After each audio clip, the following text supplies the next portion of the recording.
Today I'm giving these nails a makeover. They are so long. They definitely need a trim. They're about a half an inch long. Let's get started. They were so long that I was almost not able to cut them through, so I had to go on the opposite side and cut them.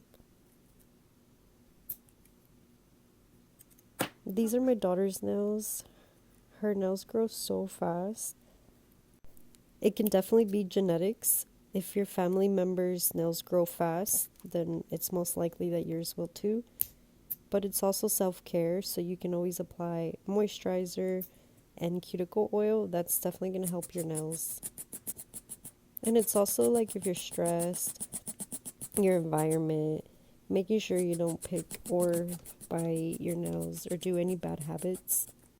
But overall, I feel like you do have to spend some quality time making sure to clean up your nails and just keep them nice and healthy. Now I'm just finishing up the last steps. I went ahead and filed and now I'm buffing. This is my favorite part of the whole process. It's so satisfying to buff and just finish. And let me show you the difference. Compared to how she had them, this is a way better result. Let me know what you think. Thank you guys for watching. Bye.